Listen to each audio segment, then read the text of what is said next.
प्रिय भक्तों, आप सभी का हमारे YouTube चैनल भक्ति एक साधना में स्वागत है। आज हम आपको इस वीडियो में भाई दूज पर सुनी जाने वाली कथा को सुनाने जा रहे हैं। शास्त्रों में वर्णित है कि भैया दूज, जिसे यमद्वितीया भी कहा जाता है, के दिन मृत्यु के देवता यमराज की पूजा का विशेष विधान होता है।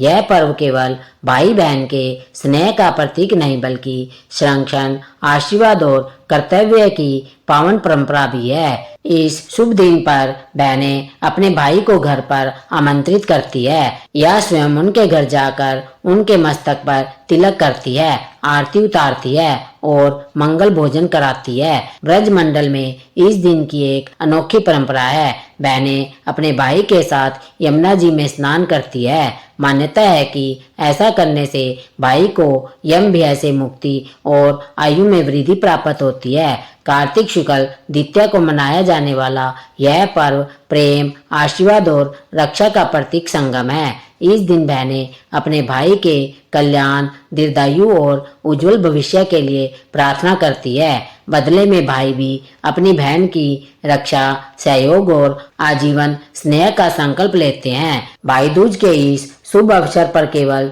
तिलक और पूजन ही नहीं बल्कि कथा सुनना भी उतना ही आवश्यक माना गया है। शास्त्रीय मान्यताओं के अनुसार इस दिन भाई दूज की कथा के साथ साथ यमराज की कथा सुनना अत्यंत पुण्यदायी होता है। तो आज के इस विशेष वीडियो में हम आपको भैया दूज की कथा के साथ साथ यमराज की प्राचीन और प्रेरणादायक कथा भी सुनाएंगे। आप सभी इस कथा को पूर्ण श्रद्धा और ध्यान से अवश्य सुने, क्योंकि इस कथा को सुनने से जीवन में सुख, समृद्धि और दीर्घायु का मार्ग प्रशस्त होता है। सूर्यदेव की पत्नी संध्या के 2 संतानें थी, पुत्र यमराज और पुत्री यमुना।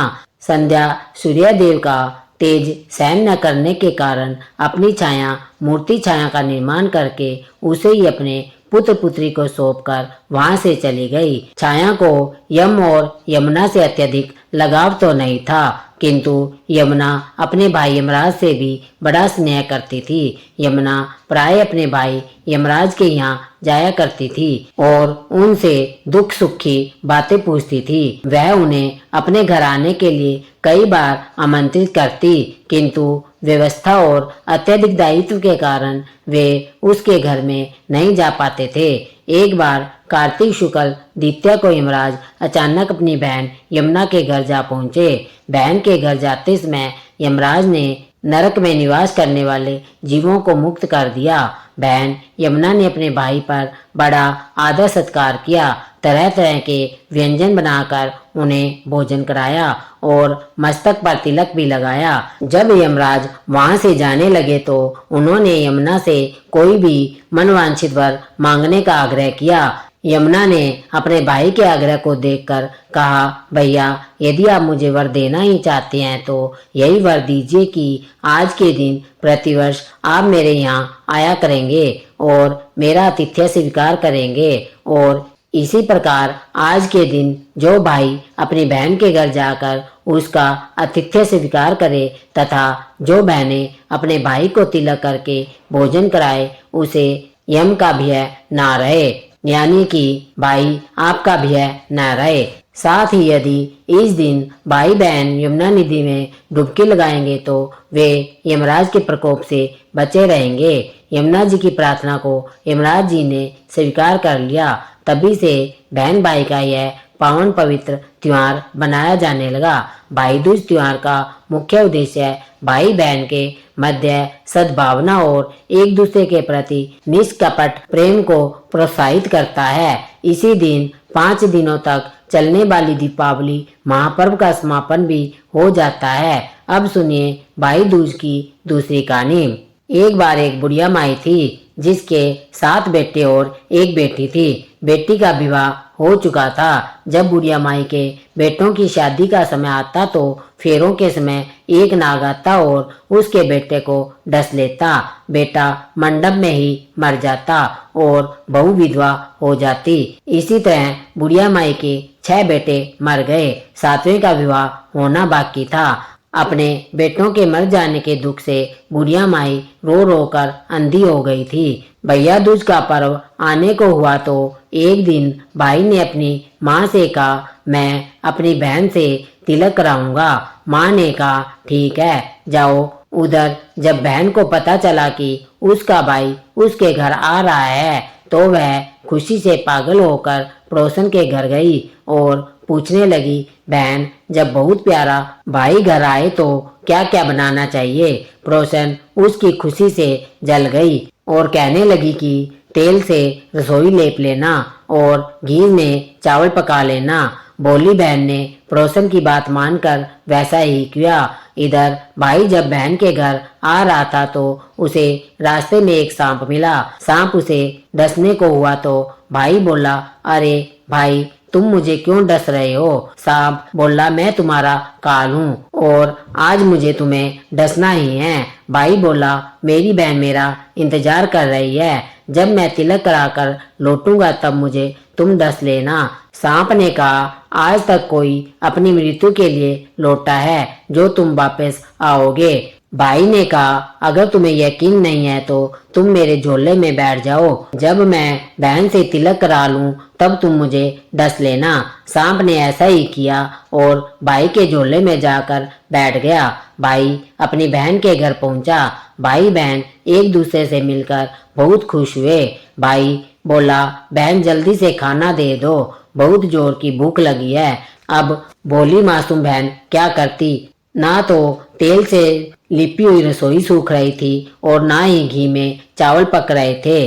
भाई ने पूछा, इतनी देर क्यों लगा रही हो, क्या पका रही हो जिससे इतना समय लग रहा है। तब बहन ने पड़ोसन वाली सारी बात भाई को बता दी। सुनकर भाई बोला, अरे पगली, कहीं तेल से रसोई लिपी जाती है क्या और घी में चावल पकाए जाते हैं क्या। अरे गोबर से रसोई लिपो और पानी में चावल पकाओ। फिर बहन ने अपने भाई के अनुसार वैसा ही किया। खाना खाकर भाई को बहुत जोर की नींद आने लगी।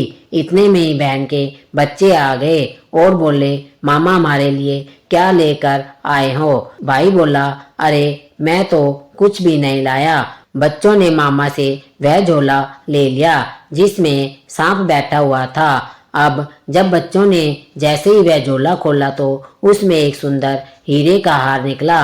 बहन ने कहा, भैया तुमने बताया क्यों नहीं कि तुम मेरे लिए इतना सुंदर हार लेकर आए हो। भाई को हैरानी तो हुई। तब वह कहने लगा, अच्छा बहन तुम्हें पसंद है तो तुम ही ले लो, मुझे भला हार का क्या करना है। अगले दिन भाई अपनी बहन से बोला, बहन अब मुझे घर जाना है, मेरे लिए तुम खाना बनाकर रख दो। बहन ने अपने भाई के लिए लड्डू बनाकर एक डिब्बे में रख कर दे दिए। भाई कुछ दूर जाकर थक कर एक पेड़ के नीचे सो गया। उधर घर में बहन के बच्चों को जब भूख लगी तो उन्होंने माँ से कहा, माँ खाना दे दो। माँ ने कहा, खाना बनाने में अभी देर है। तो बच्चे बोले कि तुमने जो मामा जी को लड्डू बना कर दिए थे वही दे दो।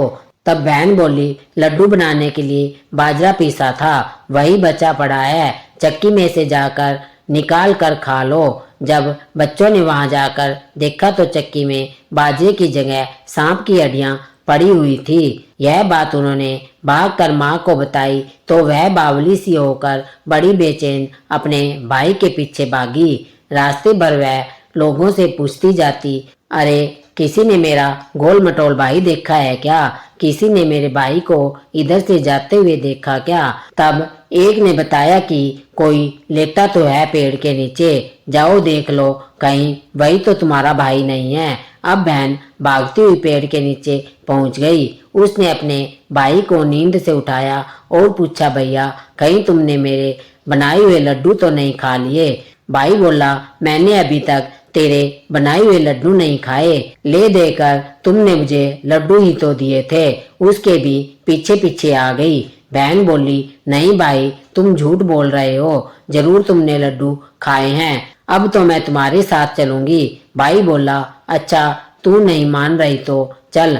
चलते चलते रास्ते में बहन को प्यास लगने लगी। उसने अपने भाई से कहा, भैया मुझे पानी पीना है। भाई बोला, अब मैं यहाँ तेरे लिए कहाँ से पानी लेकर आऊं? देख दूर कहीं चील उड़ रही है, चली जा, शायद वहां तुझे पानी मिल जाए।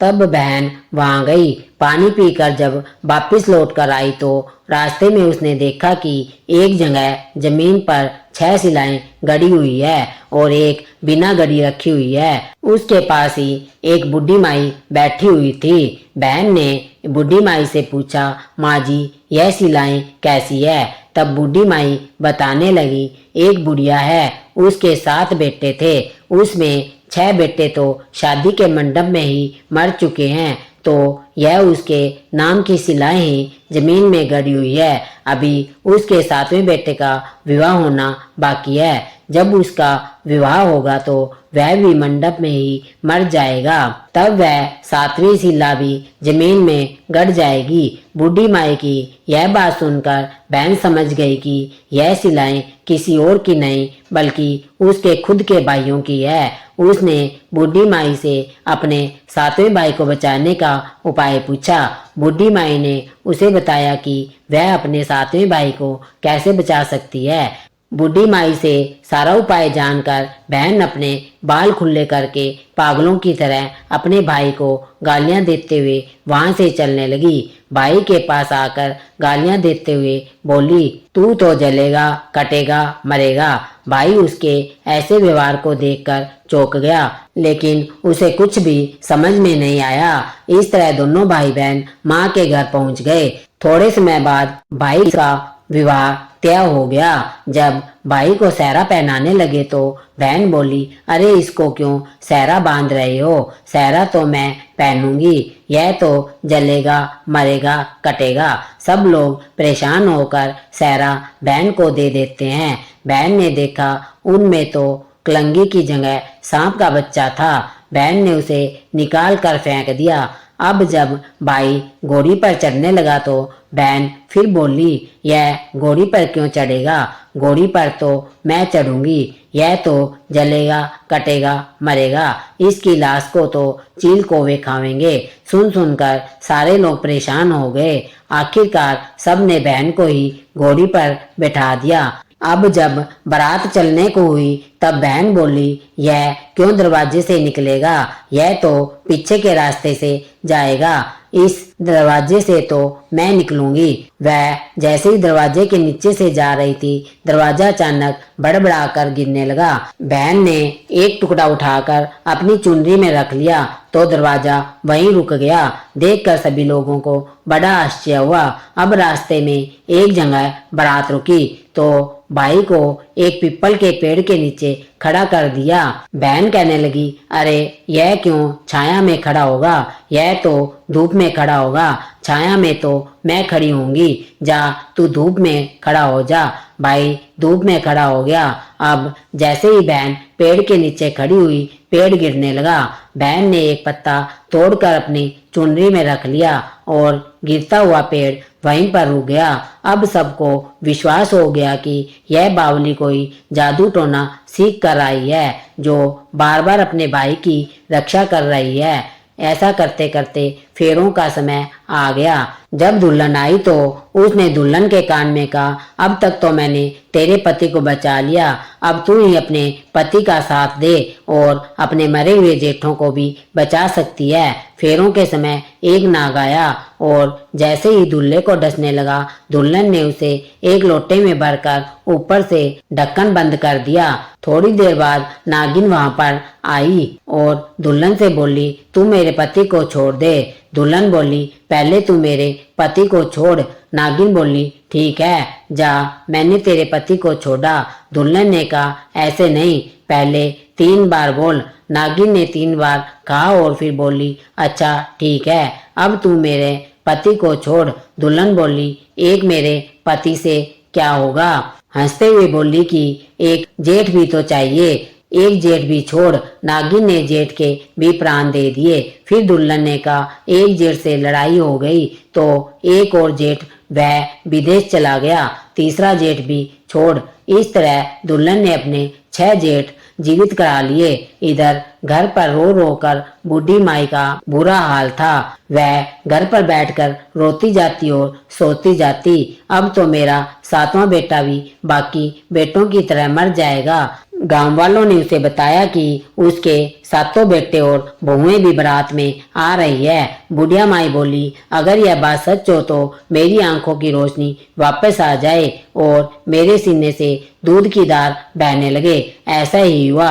अपने सारे बेटे बहुओं को देखकर बूढ़ी माई बहुत खुश हुई और बोली, यह सब तो मेरी बावली बेटी का ही किया हुआ है। कहाँ है मेरी बेटी? अब सब बहन को ढूंढने लगे। अब देखा कि वह भूसे की कोठरी में सो रही थी। जब उसे पता चला कि उसका भाई सही सलामत है, यह सुनकर वह अपने घर की ओर चल पड़ी। उसके पीछे पीछे सारी लक्ष्मी भी जाने लगी। बूढ़ी माई ने कहा, बेटी पीछे मुड़कर तो देख, तू सारी लक्ष्मी ले जाएगी तो तेरे भाई भाभी क्या खाएंगे? जब बहन ने पीछे मुड़कर देखा तो कहा, जो माँ ने अपने हाथों से दिया है वह मेरे साथ चल, बाकी का भाई और भाभीयों के पास रहे। इस तरह एक बहन ने अपने भाई की रक्षा की। इसके बाद हम सुनते हैं धर्मराज जी की कथा। एक समय की बात है जब पृथ्वीलोक पर बबूल नाम का एक राजा हुआ करता था। उसका राज्य बहुत ही सुखद और समृद्ध था और राजा भी बहुत ही दयालु थे। वे अपनी प्रजा का बहुत अच्छे से पालन किया करते थे। इसी राज्य में एक ब्राह्मण हरिदास भी रहता था। हरिदास एक तपस्वी था और उसका विवाह गुणवती से हुआ था, जो बहुत ही सुशील, धर्मवर्ती और पतिव्रता स्त्री थी। गुणवती ने जीवन भर सभी देवी देवताओं की उपासना की, सभी प्रकार के व्रत किए और दान धर्म भी पूरे मन से किए। इसके अलावा अतिथि सेवा को भी वह अपना धर्म मानती थी। ऐसे ही हंसी खुशी और ईश्वर की उपासना करते करते वह वृद्ध हो गई। जब उसकी मृत्यु हुई तो यम धर्मराज जी के दूत उसे अपने साथ धर्मराजपुर ले गए। यमलोक में सुंदर सिंहासन पर धर्मराज जी विराजमान थे और उनके पास चित्रगुप्त जी बैठे हुए थे। चित्रगुप्त जी के पास सभी प्राणियों के पाप पुण्य का लेखा जोखा होता है, जिसके आधार पर यह निश्चित किया जाता है कि किस व्यक्ति को नरक में भेजा जाए और किसे स्वर्ग लोक मिले। चित्रगुप्त प्रभु को प्राणियों का लेखा जोखा सुना रहे थे। तभी यमदूत गुणवती को लेकर पहुंचे। गुणवती उन्हें देखकर थोड़ी भयभीत हुई और मुंह नीचे कर खड़ी हो गई। चित्रगुप्त ने गुणवती के पाप पुण्य का लेखा जोखा निकाला और धर्मराज को बताया। धर्मराज जी ने पूरा ब्यौरा देखा और वे बहुत प्रसन्न हुए, परंतु फिर भी उनके मुखमंडल पर थोड़ी उदासी छाई हुई थी। यह देखकर गुणवती ने पूछा, प्रभु मैंने तो अपने सारे जीवन में केवल सत्कर्म ही किए हैं, दान पुण्य किया है, व्रत उपवास किए हैं, फिर भी आपके मुख पर यह उदासी छाई है, इसका क्या कारण है? कृपया करके मुझे बताइए प्रभु। धर्मराज जी ने उत्तर दिया, हे देवी, तुमने सभी देवी देवताओं के व्रत किए हैं, उपासना की है, परंतु कभी तुमने मेरे नाम से कुछ पूजा पाठ या कोई दान धर्म नहीं किया है। धर्मराज जी की यह बात सुनते ही गुणवती समय याचना करने लगी और कहने लगी, हे प्रभु, मुझे आपकी उपासना के बारे में कुछ भी नहीं पता था। मैं नहीं जानती कि आपकी उपासना कैसे करते हैं। कृपया करके मुझे वह उपाय बताइए जिससे कि मनुष्य आपकी कृपा के पात्र बन सके। हे प्रभु, मैं आपके श्री मुख से आपकी भक्ति का मार्ग सुनना चाहती हूँ और मेरी यह इच्छा है कि मृत्यु लोक अर्थात धरती पर वापस जाकर मैं आपकी भक्ति करूं और सभी मनुष्यों को भी इस बारे में बताऊं। धर्मराज जी ने उसकी विनती सुनकर कहा, जिस दिन सूर्यदेव उत्तरायण में प्रवेश करते हैं, यानी कि मकर संक्रांति के दिन मेरी पूजा शुरू करनी चाहिए। उस दिन से लेकर पूरे 1 वर्ष तक मेरी पूजा करते हुए कथा सुननी चाहिए और एक दिन भी पूजा या कथा छूटनी नहीं चाहिए। साथ ही पूजा करने वाले व्यक्ति को धर्म के इन 10 नियमों का भी पालन करना चाहिए। 1. धीरज रखना और संतुष्ट रहना। 2. अपने मन को वश में रखना और सभी को क्षमा करना। 3. चोरी नहीं करना। 4. मानसिक और शारीरिक शुद्धि यानी कि परपुरुष या पर स्त्री से बचकर रहना। 5. अपनी इंद्रियों को वश में रखना। 6. बुरे विचारों को अपने मन में ना लाना यानी बुद्धि को पवित्र बनाए रखना। 7. नित्य पूजा पाठ और दान पुण्य करना। 8. व्रत करना और व्रत की कहानी सुनना। 9. सच बोलना और सभी से अच्छा और सच्चा व्यवहार रखना, सभी के प्रति सम्मान भाव रखना। 10. क्रोध ना करना। देवी धर्म के इन सभी लक्षणों का पालन करते हुए पूरे 1 वर्ष तक मेरी कथा नियम से सुनना। दान पुण्य और परोपकार करना। अगली मकर संक्रांति पर इस व्रत का उद्यापन करना। अपने सामर्थ्य के अनुसार मेरी एक मूर्ति बनाकर विधि विधान से प्राण प्रतिष्ठा करवाए, हवन पूजन करे, साथ ही चित्रगुप्त जी की पूजा करे और काले तिल के लड्डू का भोग लगाए, ब्राह्मणों को भोजन कराए और बांस की टोकरी में 5 सेर अनाज का दान करे। इसके अलावा गरीब या जरूरतमंद व्यक्ति को गद्दा, तकिया, कंबल, लोटा या वस्त्र आदि का दान करे। हो सके तो गोदान भी करे। धर्मराज जी से व्रत की पूरी कथा और विधि विधान सुनकर गुणवती ने फिर से धर्मराज जी से प्रार्थना की और कहा कि हे प्रभु, आप एक बार मुझे फिर से धरती लोक पर वापस भेजने की कृपा कीजिए ताकि मैं भी धरती लोक में इस व्रत का प्रचार प्रसार कर सकूं। धर्मराज जी ने अपनी सहमति दे दी। धरती लोक पर गुणवती पुनः जीवित हो उठी। यह देखकर उसके परिजन बहुत प्रसन्न हुए। तब गुणवती ने धर्मराज से हुई वार्तालाप के बारे में अपने पति को बताया और कहा, हम यह व्रत अवश्य करेंगे और धर्म के नियमों का पालन भी करेंगे। मकर संक्रांति आते ही गुणवती और उसके पति ने व्रत शुरू किया और पूरे 1 वर्ष के बाद इसका उद्यापन किया। इस व्रत के प्रभाव से उन पर धर्मराज जी की कृपा हुई और उन्हें मोक्ष की प्राप्ति हुई। कथा सुनने के बाद सभी को प्रेम से बोलना चाहिए, यमराज जी की जय हो, धर्मराज जी की जय हो। अगर आपको यह वीडियो पसंद आई हो तो इस वीडियो को सब्सक्राइब करना और ज़्यादा से ज़्यादा अपने दोस्तों और रिश्तेदारों को शेयर करना। धन्यवाद।